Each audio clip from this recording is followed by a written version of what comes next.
Salam sejahtera adik-adik semua. Kita bertemu sekali lagi dalam satu lagi sesi bercerita bersama Pustakawan. Hari ini saya Hirman amat bergembira dapat berjumpa dengan adik-adik sekali lagi dengan sebuah buku baru yang diberi judul Dua Ekor Semut Pergi Meneroka. Ya, apakah itu maksud meneroka? Meneroka itu membawa pengertian kita melakukan penyelidikan ataupun menyiasat sesuatu yang baru.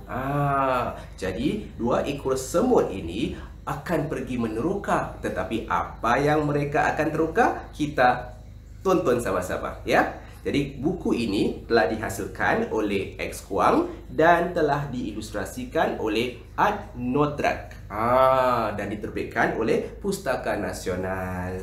Baiklah adik-adik, kisahnya bermula pada suatu hari. Ya, kerengga bertanya kepada semut api, "Adakah kamu percaya manusia ada di dunia?" Manusia seperti kita. Jadi mereka pun sedang berbincang tentang kewujudan manusia. "Tidak, kerana saya belum pernah lihat manusia," jawab kerengga. Kerengga tidak percaya, ya. "Mari kita cuba cari. Saya dengar ada banyak perbezaan antara manusia dan kami. Contohnya, kami ada 6 kaki, tetapi manusia cuma ada 2 sahaja," kata semut api. "Tidak kisah apa rupa mereka, kerana saya hanya akan percaya apabila saya melihat dengan mata saya sendiri," jawab kerengga. Jadi mereka pun memulakan pengembaraan. Kedua-dua ekor semut itu pun pergilah mencari manusia. Kemana agaknya mereka tuju?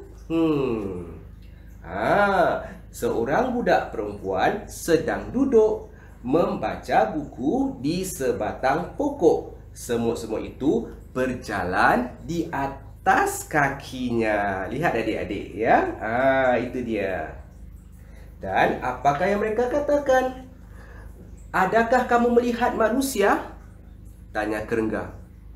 "Tidak," jawab semut api. "Saya hanya dapat melihat benda hitam yang berkilat ini." Apakah itu adik-adik? Kedua-dua semut itu berjalan naik menuju ke baju budak perempuan itu pula. "Adakah kamu melihat manusia?" tanya semut api lagi. "Tidak pun, saya hanya melihat benda berbelang-belang ini sahaja," jawab kerengga. Agak-agak adik, apakah benda yang berbelang-belang itu? Ya, baju budak perempuan itu. Semut-semut itu pun berjalan ke atas lagi sehingga sampai ke butang baju budak perempuan itu. "Adakah kamu melihat manusia?" tanya kerengga.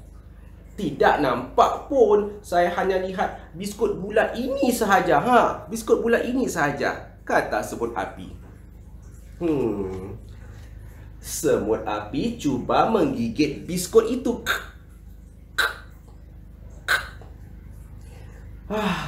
Dia cuba dengan sedaya upaya, tetapi tidak berjaya. Biskut itu terlalu sangat keras. Semut-semut itu pun berjalan naik ke atas lagi sehingga sampai ke rambut budak perempuan itu. "Adakah kamu melihat manusia sekarang?" tanya kerengga lagi. "Tidak, saya hanya melihat padang rumput yang tinggi." Ini dia padang rumput yang tinggi. "Saya masih belum lihat adanya manusia," jawab semut api. Mereka pun tertanya-tanya mana manusia yang mereka cari itu.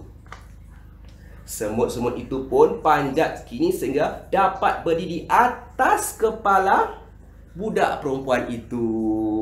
Dengan penuh sombong mereka berkata, "Kami sudah mendapat kepastian. Sebenarnya tiada manusia di muka bumi ini. Hanya kita sahaja." Tiba-tiba, splat! Splat!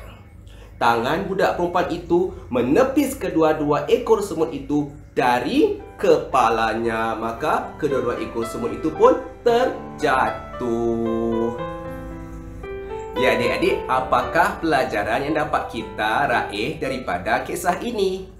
Kisah tentang semut api dan semut kerengga ini. Sebenarnya mereka sedang mencari jawapan kepada soalan tentang adakah wujud manusia di muka bumi ini, dan mereka telah pun menemuinya. Tetapi mereka tidak dapat melihatnya kerana mereka hanya melihat sebahagian kecil pada setiap waktu, dan apabila itu berlaku, mereka tidak dapat melihat keseluruhan sifat manusia. Jadi kalau kita bermasalah, kalau kita ingin menyelesaikan masalah, jangan hanya lihat pada satu-satu perkara. Kita harus menyiasat keseluruhan keadaan atau masalah yang kita hadapi. Dan itu akan membantu kita menyelesaikan masalah dengan sempurna. Ya adik-adik, buku ini boleh dipinjam di perpustakaan awam kita. Dan adik-adik juga boleh ya meminjam